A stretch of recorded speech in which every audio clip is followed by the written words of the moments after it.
cosmos.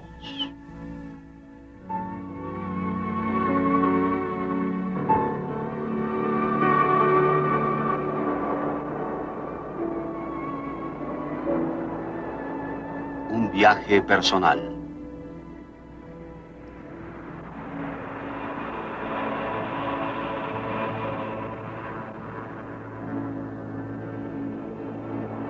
La vida de las estrellas.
Si desea hacer un pastel de manzana desde el principio, debe antes inventar el universo.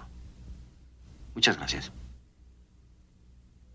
Supongamos que corto un pedazo de este pastel de manzana.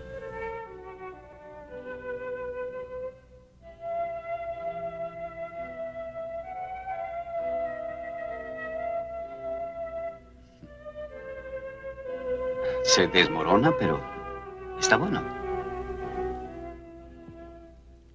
Ahora supongamos que corto este pedazo a la mitad. Más o menos, claro.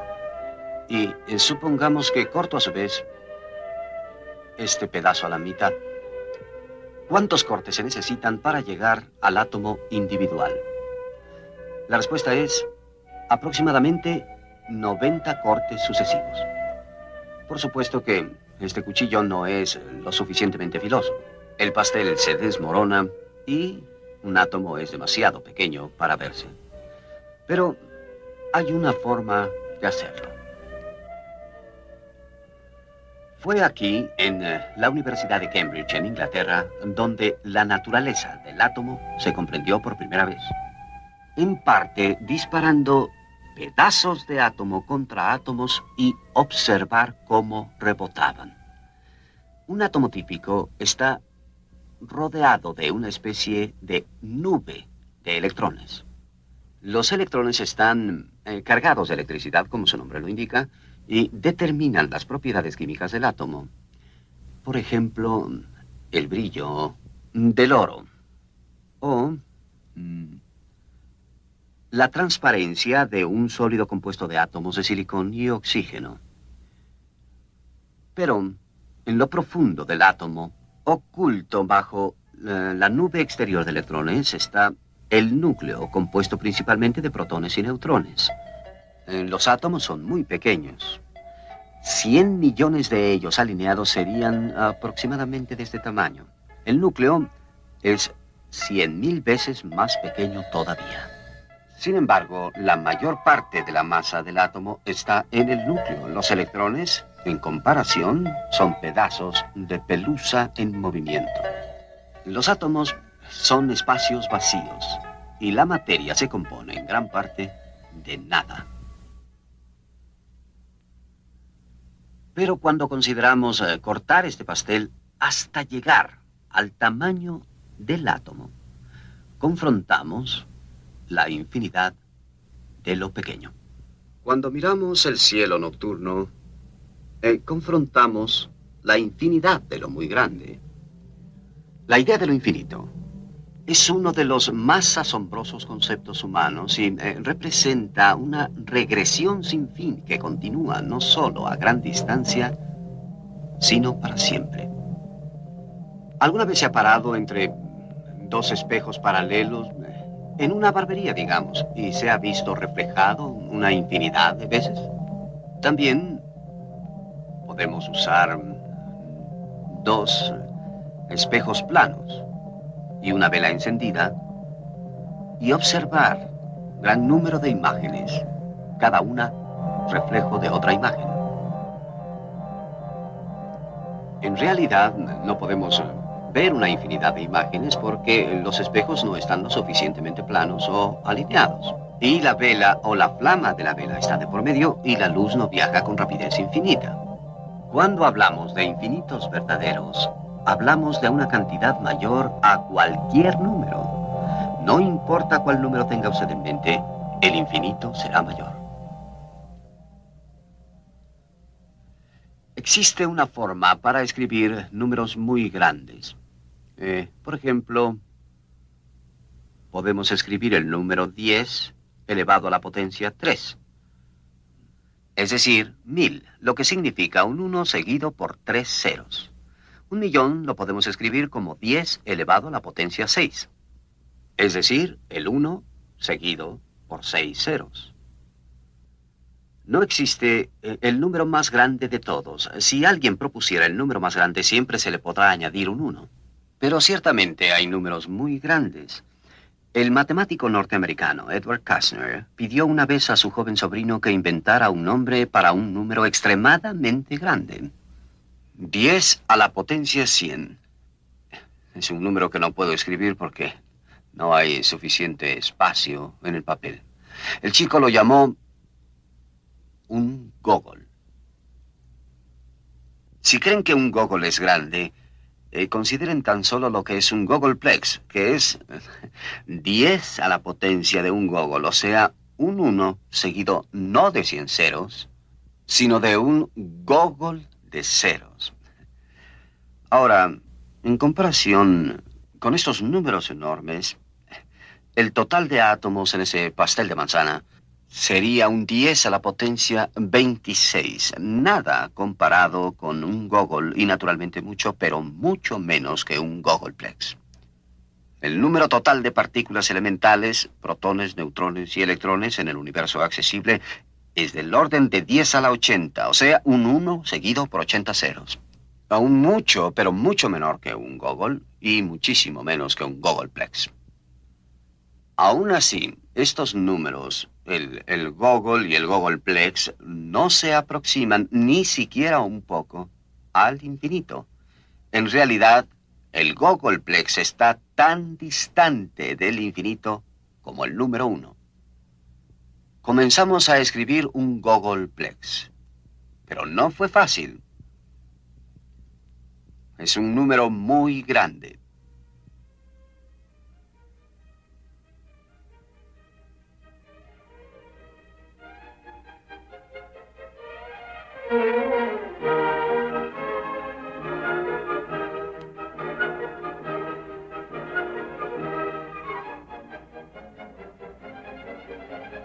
Escribir un gogolplex es un ejercicio espectacularmente fútil.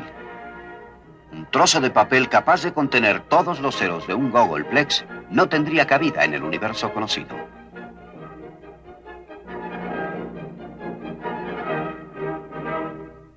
Afortunadamente, hay una forma más simple y más concisa de escribir un gogolplex.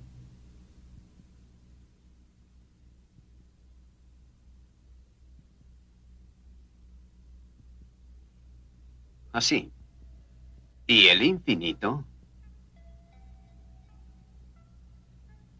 puede representarse así.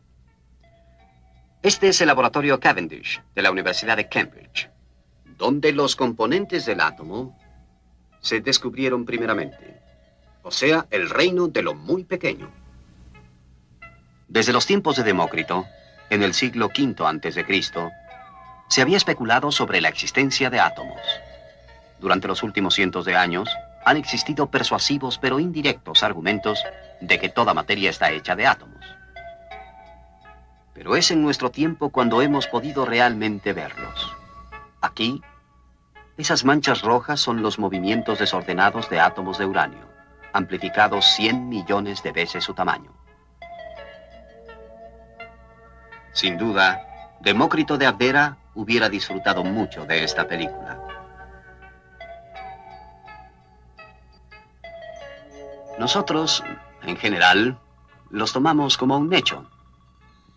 Sin embargo, existen muchas clases diferentes de átomos, átomos bellos y útiles a la vez. Observen.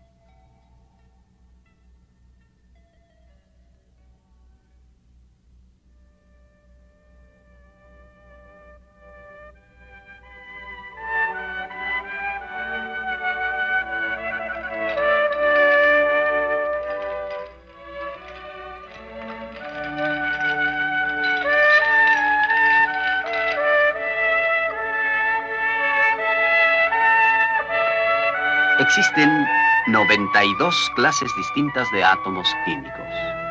Comúnmente se encuentran en la Tierra. Les llamamos elementos químicos.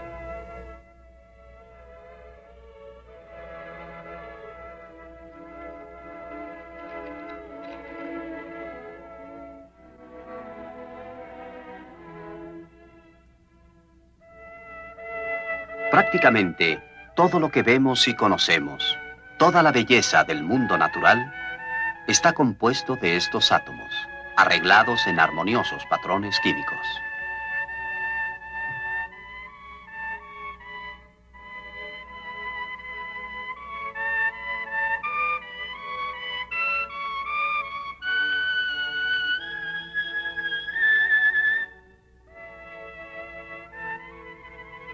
Aquí tenemos representados los 92 elementos. A temperatura ambiental, muchos de ellos son sólidos, algunos gaseosos, y 2 de ellos, bromo y mercurio, son líquidos. Están dispuestos por orden de su complejidad. El hidrógeno, el elemento más simple, es el número 1. Y el uranio, el más complejo, es el elemento 92. Algunos elementos son para nosotros muy familiares.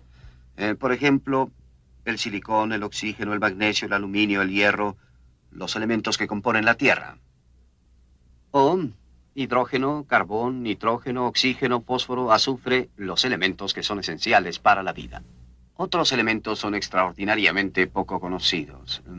Por ejemplo, hafnio, herbio, diprocio, praseotimio, elementos que no acostumbramos encontrar en la vida diaria. Por lo general, cuanto más conocido es un elemento, más abunda en la naturaleza. Hay gran cantidad de hierro en la Tierra, pero no tanto itrio. El hecho de que los átomos estén compuestos de solo 3 clases de partículas elementales, protones, neutrones y electrones, es un descubrimiento comparativamente reciente. El neutrón no se descubrió sino hasta 1932, así como el electrón y protón fueron descubiertos aquí, en la Universidad de Cambridge. La química y la física modernas han reducido la complejidad del mundo sensible a una sencillez asombrosa. 3 unidades, unidas en diferentes patrones, componen esencialmente todo.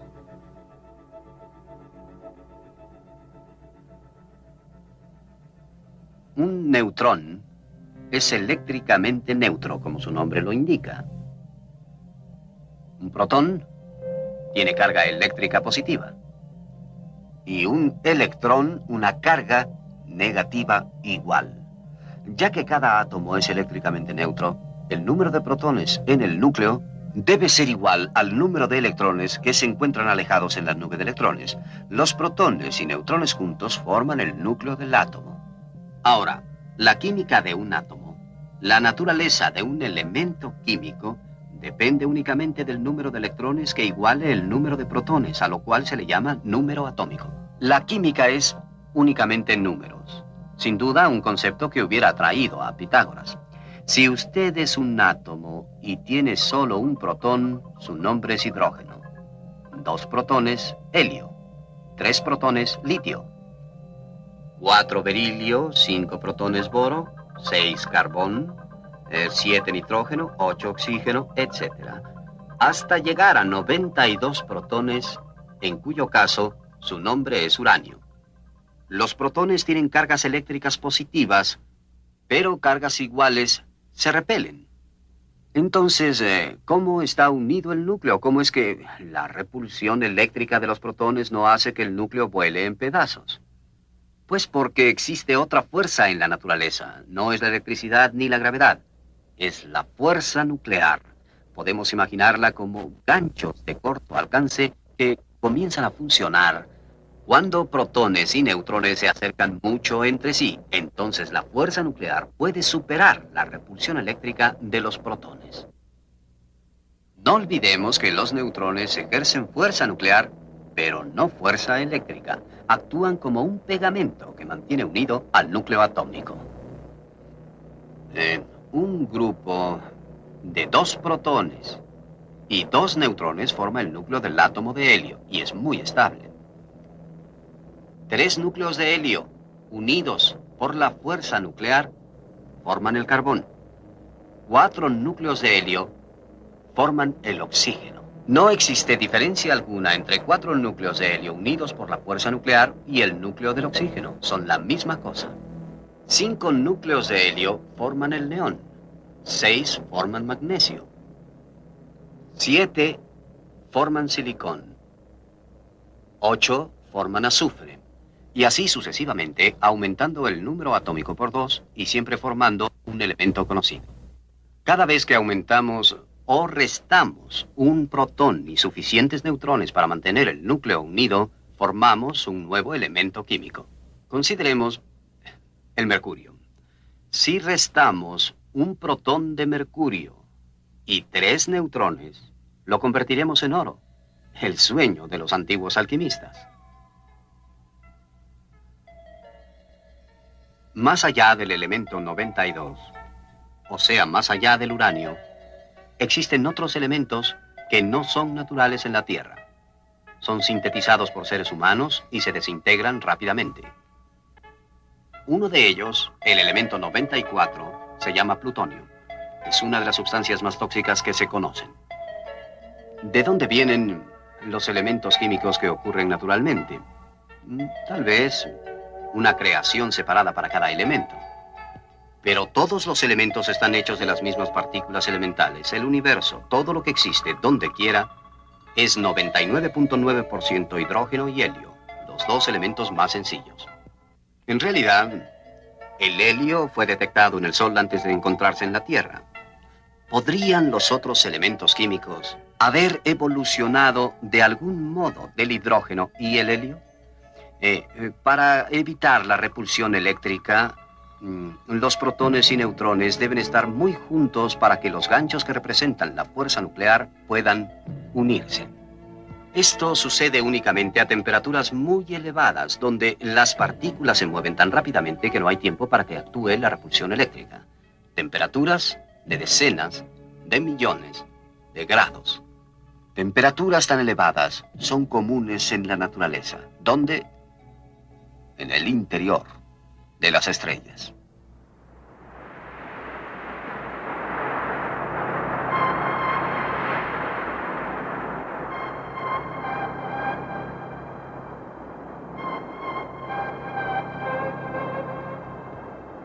Los átomos se forman en el interior de las estrellas. En gran parte de las estrellas que vemos, núcleos de hidrógeno están siendo comprimidos para formar núcleos de helio. Cada vez que se forma un núcleo de helio, se genera un fotón de luz. Es debido a este fenómeno que las estrellas brillan.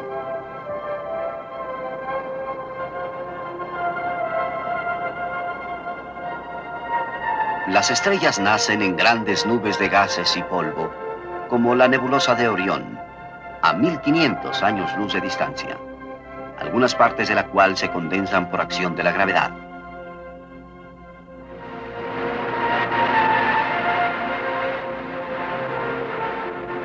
Por colisiones entre los átomos, la nube se calienta, hasta que en su interior, el hidrógeno empieza a fusionarse en helio y la estrella se enciende.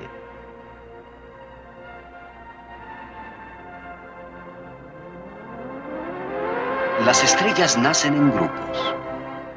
Más tarde abandonan sus cunas para seguir su destino en la Vía Láctea. Estrellas adolescentes como las Pléyades aún están rodeadas de gas y polvo. Finalmente, viajan lejos de su hogar.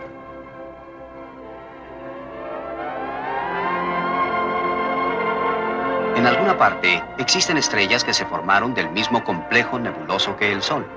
Esto fue hace 5.000 millones de años, pero no sabemos cuáles son estas estrellas. Estas estrellas gemelas del Sol podrían estar, hasta donde sabemos, al otro lado de la galaxia.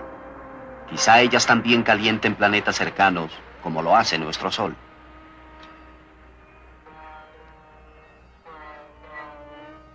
Quizá ellas también han regulado la evolución de vida e inteligencia.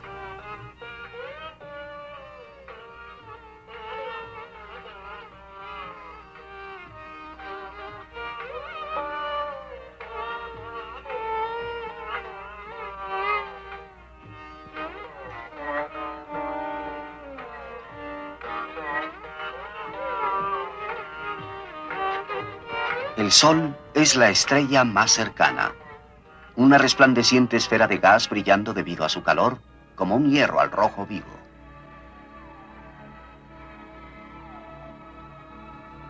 La superficie que vemos en la luz ordinaria visible está a 6.000 grados centígrados. Pero en su interior oculto, en el horno nuclear, donde finalmente se genera la luz solar, la temperatura es de 20 millones de grados.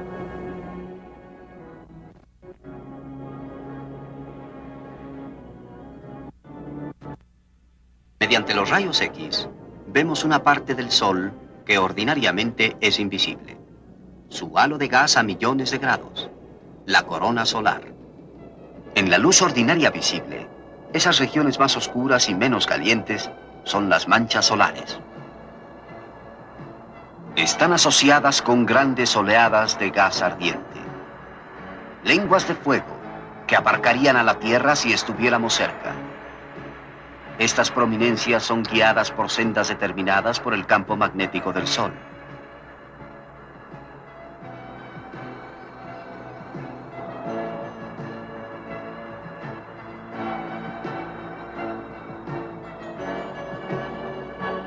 Las regiones oscuras del Sol en rayos X son agujeros en la corona solar, por los que fluyen los protones y electrones del viento solar más allá de los planetas hacia el espacio interestelar. Todo este poder agitador es impulsado por el interior del Sol, donde se convierte en 400 millones de toneladas de hidrógeno en helio cada segundo. El Sol es un enorme reactor de fusión, dentro del que cabrían 1 millón de tierras. Afortunadamente estamos a salvo a 150 millones de kilómetros de distancia.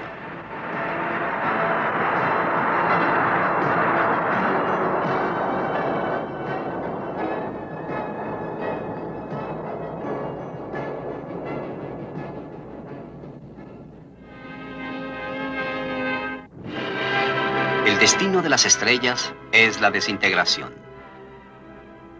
De los miles de estrellas que vemos al mirar el cielo nocturno, cada una de ellas está viviendo un intervalo entre dos colapsos. El colapso inicial de una oscura nube interestelar para formar la estrella y el colapso final de la estrella luminosa para llegar a su último destino. La gravedad hace que se contraigan las estrellas a menos que otra fuerza intervenga. El Sol es una inmensa bola de hidrógeno radiante. El gas caliente de su interior trata de hacer que el Sol se expanda, y la gravedad trata de hacerlo contraerse. Y el estado actual del Sol es un equilibrio entre estas dos fuerzas. Un equilibrio entre la gravedad y el fuego nuclear. En esta larga etapa media entre dos colapsos, las estrellas brillan en forma estable. Pero cuando el combustible nuclear se agota, el interior se enfría. La presión ya no es suficiente para sostener las capas exteriores y se reanuda el colapso inicial. Hay tres formas en que mueren las estrellas. Su fin está predestinado. Todo depende de la masa inicial. Una estrella típica con una masa como la del Sol algún día continuará su colapso hasta que su densidad sea muy alta. Y entonces se detenga la contracción por la repulsión mutua de los electrones aglomerados en su interior. El colapso de una estrella 2 veces mayor que el Sol no se detiene por la presión de electrones sobre sí misma y sigue cayendo hasta que las fuerzas nucleares entren en juego y sostengan el peso de la estrella. Pero el colapso de una estrella 3 veces más masiva que el Sol no es detenida ni por las fuerzas nucleares. No hay fuerza conocida que soporte tan enorme presión. Y una estrella como esa tiene un destino extraordinario. Continúa contrayéndose hasta que finalmente desaparece. Así, cada estrella se caracteriza por la fuerza que la sostiene contra la gravedad. Una estrella que es sostenida por la presión de gases es una estrella normal, común y corriente como el Sol. A una estrella en colapso que está sostenida por la fuerza de electrones se le llama enana blanca. Es un Sol reducido al tamaño de la Tierra. A una estrella sostenida por la fuerza nuclear se le llama estrella neutrón. Es un Sol reducido al tamaño de una ciudad. Y una estrella masiva que en su colapso final desaparece totalmente es llamada pozo negro. Es un Sol que no tiene tamaño alguno. Pero camino a sus destinos separados, todas las estrellas experimentan una premonición de la muerte. Antes del colapso gravitatorio final, la estrella se sacude y brevemente se expande en una grotesca parodia de sí misma y con un último suspiro se convierte en una gigante roja. Dentro de unos 5.000 millones de años, habrá un último día perfecto en la Tierra. Entonces, el Sol cambiará lentamente y la Tierra morirá. Solamente existe cierta cantidad de hidrógeno combustible en el Sol. Cuando casi todo se haya convertido en helio, el interior solar continuará su colapso original. Las temperaturas más elevadas en su centro harán que el exterior del Sol se dilate. La Tierra se volverá lentamente más caliente. Finalmente la vida se extinguirá. Los océanos hervirán y se evaporarán, y nuestra atmósfera escapará hacia el espacio.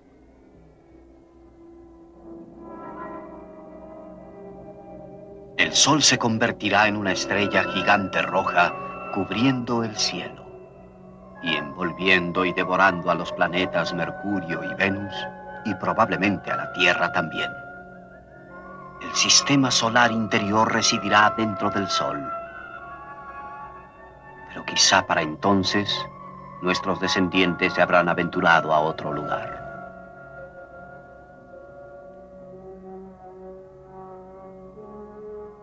En su agonía final, el Sol pulsará lentamente.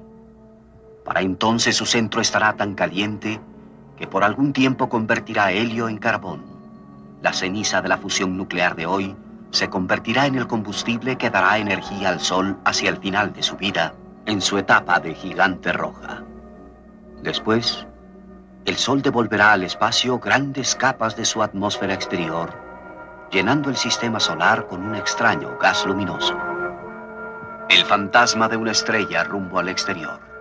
Tal vez la mitad de la masa del Sol se pierda de este modo. Visto desde otro sitio, nuestro sistema entonces tendría parecido con la nebulosa anular de la Lira al expandirse la atmósfera del Sol como una burbuja de jabón.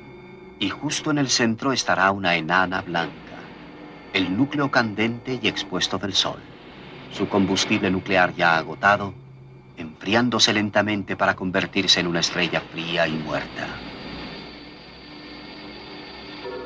Tal es la vida de una estrella ordinaria. Nace en una nube de gas, madura como sol amarillo, decae como gigante roja y muere como enana blanca envuelta en su mortaja de gas.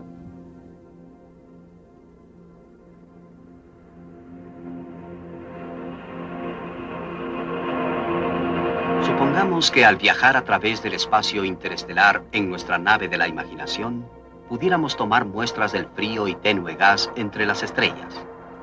Encontraríamos una gran preponderancia de hidrógeno, un elemento tan antiguo como el universo. Encontraríamos carbón, oxígeno, silicón. Los átomos más abundantes en el cosmos, aparte del hidrógeno, son los más fácilmente elaborados en las estrellas. Pero también encontraríamos una pequeña proporción de elementos raros, praseodimio, digamos, u oro, que no se fabrican en las gigantes rojas. Tales elementos son manufacturados en uno de los gestos más dramáticos de que es capaz una estrella. Una estrella que tenga 1,5 veces la masa del Sol no puede convertirse en enana blanca. Terminará su vida aniquilándose a sí misma en una explosión estelar titánica llamada supernova. No ha habido ninguna explosión de supernova en nuestra región de la galaxia desde la invención del telescopio, y nuestro Sol no se convertirá en supernova. Pero en nuestra imaginación podemos realizar el sueño de nuestros astrónomos terrestres y, sin peligro, ser testigos muy de cerca de una explosión de supernova.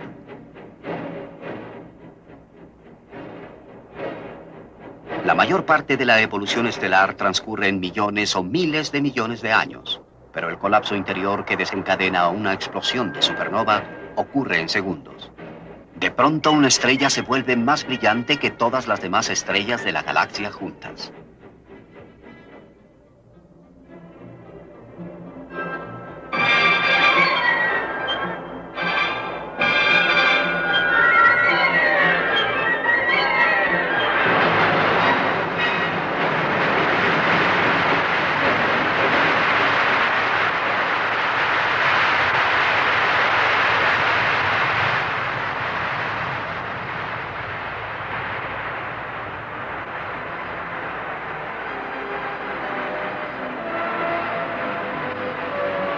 Si una estrella cercana se convirtiera en supernova, sería una calamidad de consecuencias para los habitantes de este sistema vecino. Pero si su propio Sol se convirtiera en supernova, sería una catástrofe sin precedente. Los mundos serían calcinados y vaporizados. La vida, hasta en los planetas exteriores, se extinguiría. En nuestra nave de la imaginación, nos estamos alejando de la estrella, pero los fragmentos de la explosión, viajando casi a la velocidad de la luz, nos están alcanzando. Núcleos atómicos individuales, acelerados a altas velocidades por la explosión, se convierten en rayos cósmicos. Esta es otra forma en que las estrellas devuelven al espacio los átomos que han sintetizado. La onda de choque de los gases en expansión calienta y comprime el gas interestelar, desencadenando la formación de una posterior generación de estrellas. En este sentido, también las estrellas son ave fénix que surgen de sus propias cenizas. El cosmos originalmente era todo de hidrógeno y helio. Los elementos más pesados fueron hechos en las gigantes rojas y en supernovas y luego esparcidos al espacio, donde estuvieron disponibles para subsecuentes generaciones de estrellas y planetas. Nuestro Sol es probablemente una estrella de tercera generación. Con excepción del hidrógeno y el helio, todo átomo en el Sol y en la Tierra fue sintetizado en otras estrellas. El silicón de las rocas, el oxígeno del aire, el carbón en nuestro ácido desoxirribonucleico, el oro en nuestros bancos, el uranio en nuestros arsenales. Todos fueron hechos a distancia de miles de años luz y hace miles de millones de años. Nuestro planeta, nuestra sociedad y nosotros mismos estamos hechos de materia estelar.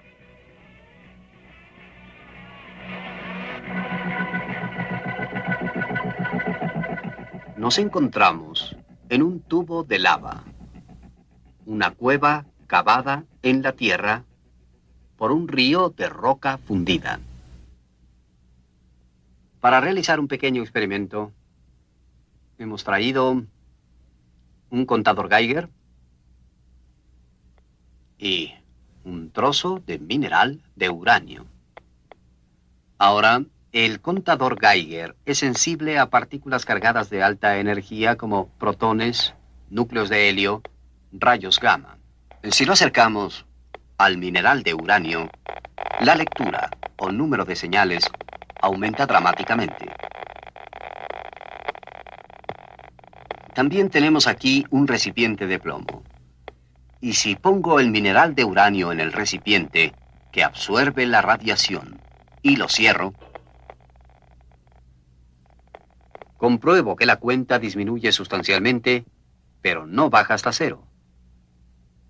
¿Cuál es el origen de estas señales que aún quedan? Pues, algunas de ellas vienen de la radiactividad de los muros a la cueva. Pero hay algo más que eso. Algunas de las señales que estamos escuchando se deben a partículas cargadas con alta energía que están penetrando la bóveda de la cueva.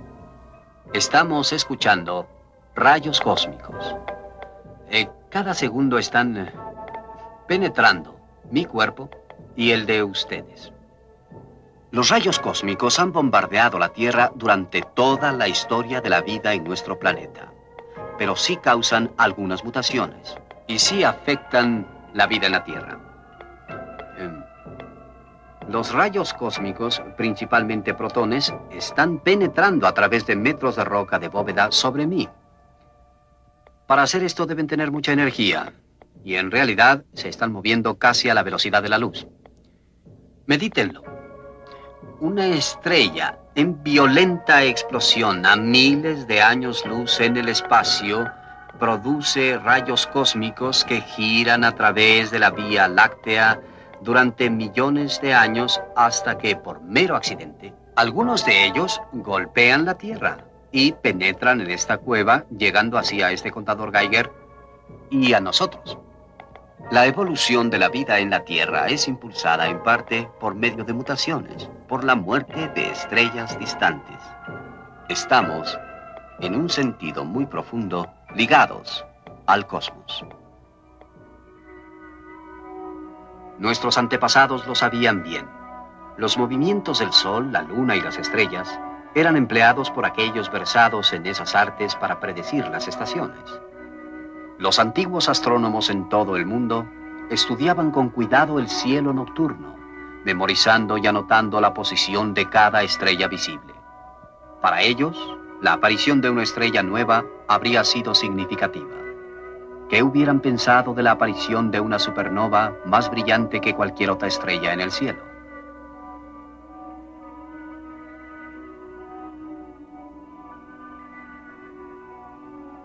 El día 4 de julio del año 1054, astrónomos chinos anotaron lo que ellos llamaron una estrella huésped en la constelación de Tauro, el Toro. Una estrella jamás vista antes estalló radiante, tornándose brillante como la luna llena. Al otro lado del mundo, aquí en el sudeste americano, existía entonces una elevada cultura rica en tradiciones de astronomía. Ellos también deben haber visto esta nueva estrella brillante. Por pruebas de carbono 14, de los restos de una fogata de carbón, sabemos que en este mismo sitio vivía un pueblo en el siglo XI. Este pueblo eran los Anasazi, los antepasados de los Hopi de hoy.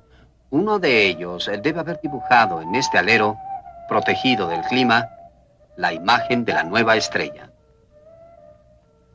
Su posición cerca de la luna creciente debe haber sido justamente lo que vemos aquí.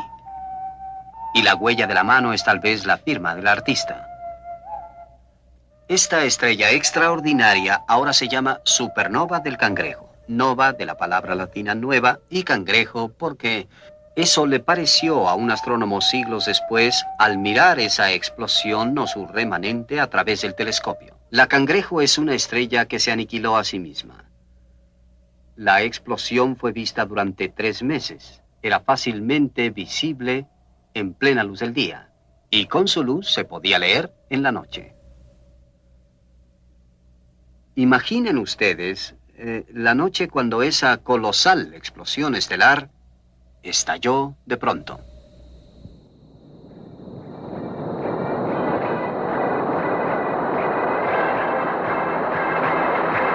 Ocurrió hace cientos de años. La gente miró con asombro una brillante estrella nueva y se preguntaba qué era.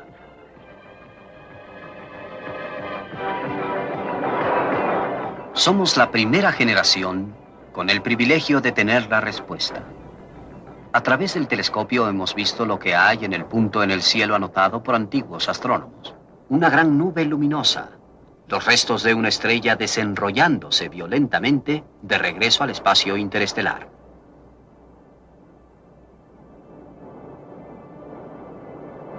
Solo las masivas estrellas gigantes rojas se convierten en supernovas, pero cada supernova alguna vez fue una gigante roja.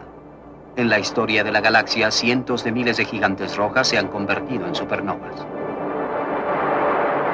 El fragmento de estrella que no es dispersado se desploma bajo la gravedad, girando cada vez más deprisa, como una patinadora haciendo piruetas que recoge los brazos.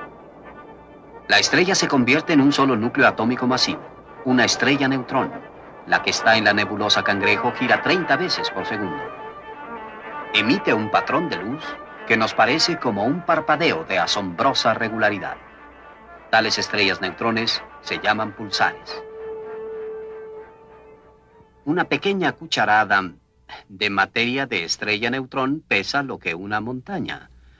Tanto que si tuviera un trozo aquí y lo soltara, no imagino cómo podría evitar que cayera. Pasaría a través de la Tierra como un cuchillo en mantequilla tibia, cavando su propio agujero a través de toda la Tierra. Y saliera por el lado opuesto, tal vez en China. La gente estaría paseando o atendiendo sus asuntos cuando de súbito un pedacito de estrella neutrón saliera disparado del suelo y volviendo a caer de nuevo. El incidente podría ser un cambio agradable en la rutina del día. La materia de la estrella neutrón, atraída por la gravedad de la Tierra, volvería a hundirse a través de la Tierra en rotación, finalmente haciendo cientos de miles de agujeros, hasta que la fricción con el interior de nuestro planeta detuviera el movimiento. Para cuando descansara en el centro de la Tierra, el interior de nuestro mundo se parecería a un trozo de queso gruyère.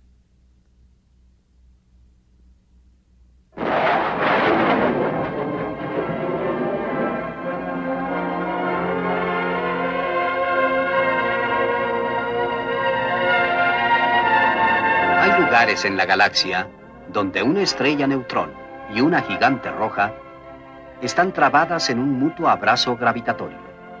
Mechones de la materia de la gigante roja entran en espiral al disco de acreción de materia centrado en la candente estrella neutrón.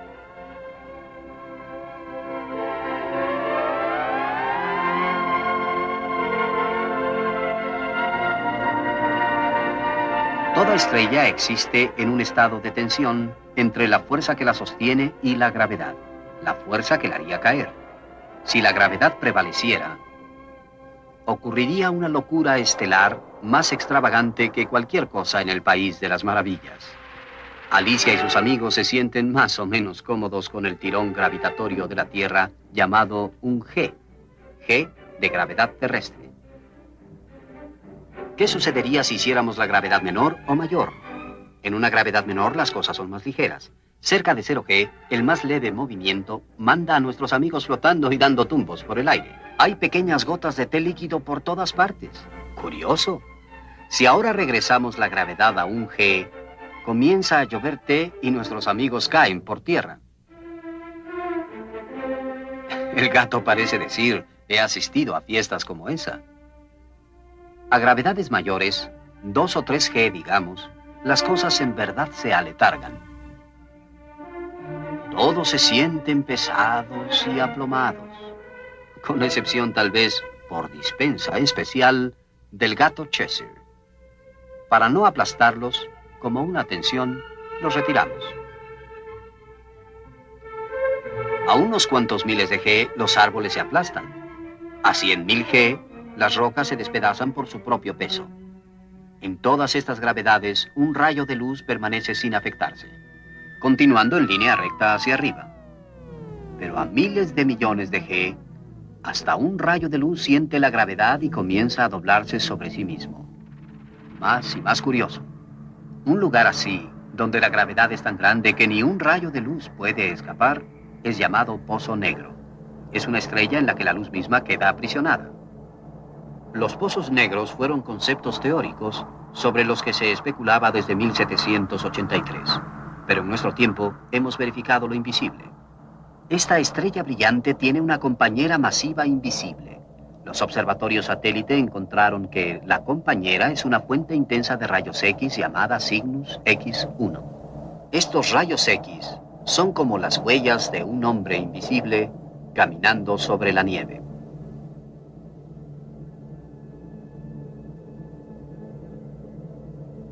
Se piensa que los rayos X son generados por fricción en el disco de acreción alrededor del pozo negro. La materia en el disco desaparece lentamente por el pozo negro. En el centro de otras galaxias pueden existir pozos negros masivos producidos por el colapso de miles de millones de soles, curiosamente produciendo grandes chorros de radiación que salen al espacio. A una densidad suficientemente elevada, la estrella se apaga y desaparece de nuestro universo, dejando atrás únicamente su gravedad. Se desliza a través de la grieta que ella misma hace en el continuo espacio temporal. Un pozo negro es el lugar donde una vez existió una estrella. Aquí tenemos una superficie plana, cuadriculada, de 2 dimensiones. Algo así como un papel para gráficas. Supongamos que tomamos una pequeña masa y la soltamos en la superficie, observando cómo la superficie se distorsiona o se frunce en una tercera dimensión física.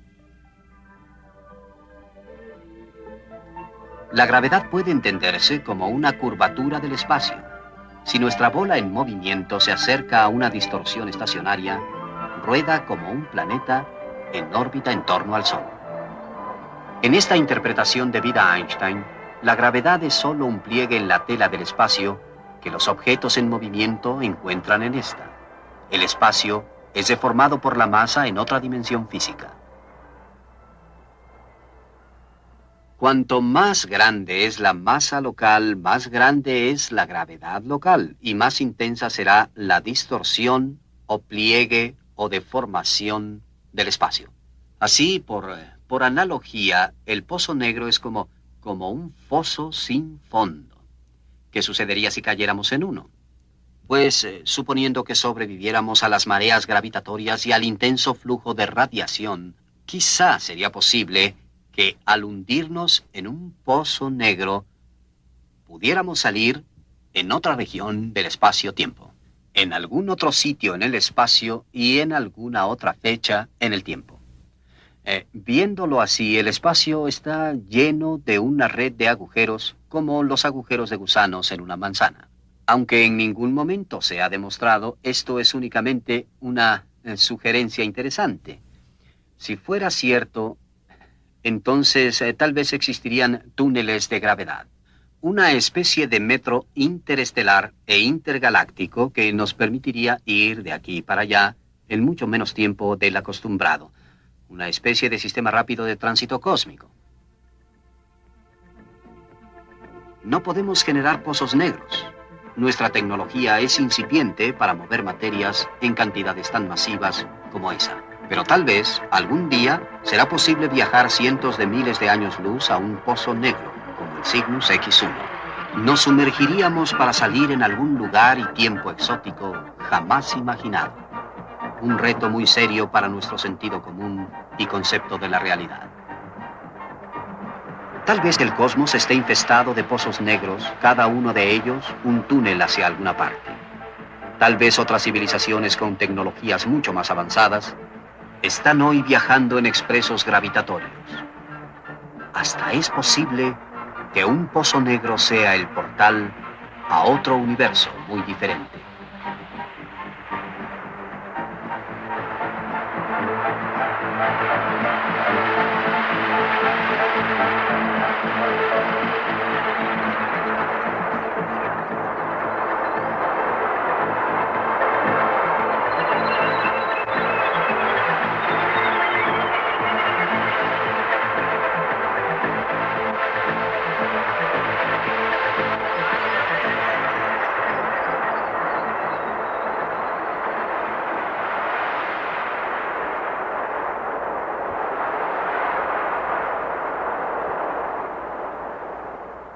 La vida y la muerte de las estrellas parece algo tan ajeno a la experiencia humana y, sin embargo, estamos relacionados en forma muy íntima con sus ciclos de vida.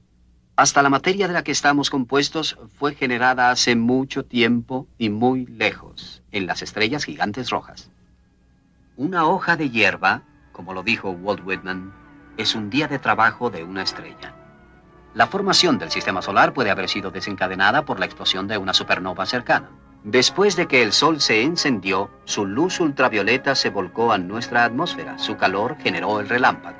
Y estas fuentes de energía fueron la chispa que originó la vida.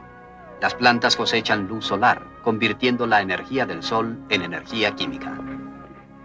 Los hombres y los otros animales somos parásitos de las plantas, así que estamos todos impulsados por el Sol. La evolución de la vida es impulsada por mutaciones. Estas son causadas en parte por radioactividad natural y por rayos cósmicos, pero ambos son generados en las muertes espectaculares de estrellas masivas a miles de años luz de distancia.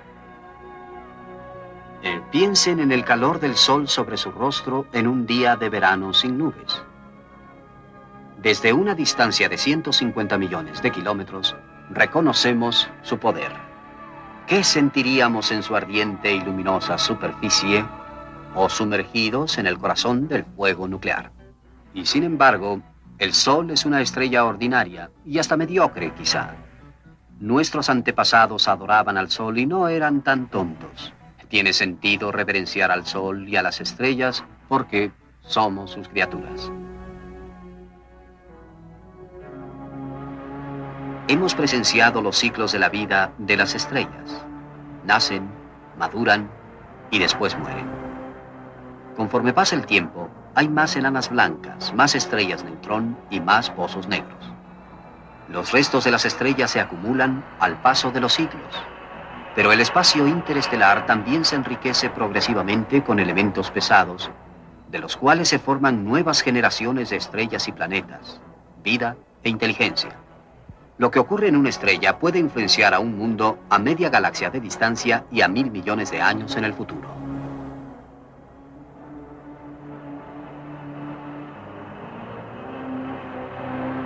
Las vastas nubes interestelares de gas y polvo son cunas estelares. Aquí empieza primero el inexorable colapso gravitatorio que domina la vida de las estrellas.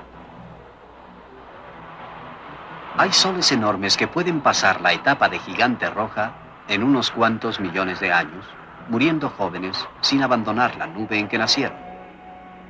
Otros soles longevos salen de su cuna. Nuestro Sol es uno de estos, como lo son la mayoría de las estrellas en el cielo.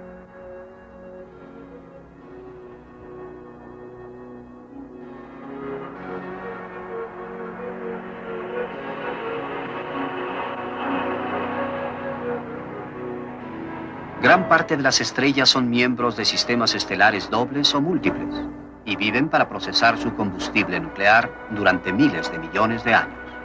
La galaxia tiene 10.000 millones de años de edad, apenas suficiente para haber dado vida a unas cuantas generaciones de estrellas ordinarias.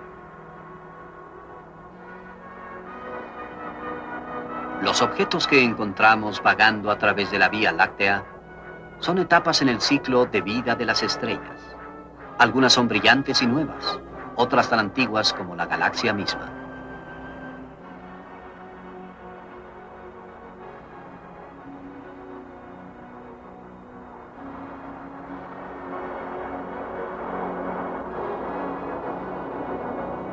Alrededor de la Vía Láctea hay un halo de materia que incluye los cúmulos globulares.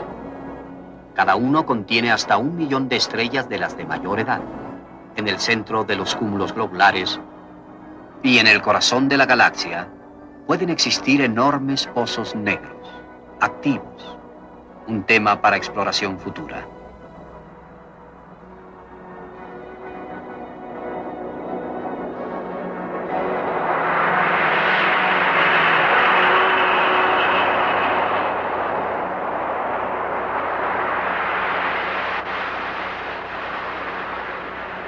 Nosotros en la Tierra nos asombramos, y con razón, del diario retorno de nuestro único Sol. Pero a un planeta en órbita de una estrella en un distante cúmulo globular le espera una aurora mucho más gloriosa. No la salida de un sol, sino la salida de toda una galaxia. Una mañana bañada por 400.000 millones de soles. La salida de la Vía Láctea. Una enorme espiral formada por nubes de gas en colapso que agrupan sistemas planetarios, segadoras supergigantes, estrellas estables de mediana edad, gigantes rojas, enanas blancas, nebulosas planetarias, supernovas, estrellas neutrón, pulsares, pozos negros. Y hay razones para pensar en otros objetos exóticos que aún no hemos descubierto. Desde un mundo así, muy por encima de la Vía Láctea, se vería con claridad, así como empieza a aclararse en nuestro mundo, que estamos hechos por los átomos y por las estrellas, que nuestra materia y nuestra forma son determinados por el cosmos, del cual formamos parte.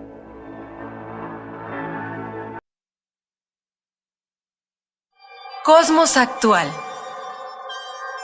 Solo dispongo de un momento, pero deseo que vean la fotografía de Betelgeuse, como fue llamada, en la constelación de Orión, la primera imagen de la superficie de otra estrella. Pero el descubrimiento reciente más emocionante ha sido el de una supernova cercana en una galaxia vecina de la Vía Láctea. Aquí vemos elementos químicos en proceso de síntesis. Y hemos visto por primera vez una supernova debido a una nueva disciplina, la neutrinoastronomía. Y ahora vemos, alrededor de estrellas vecinas, discos de gases y polvo, como los que se necesitan para explicar el origen de los planetas en nuestro sistema solar. Aquí puede haber mundos en formación. Es como una instantánea del pasado de nuestro sistema solar. Y se están encontrando tantos discos en la actualidad que los planetas pueden ser muy comunes entre las estrellas de la Vía Láctea.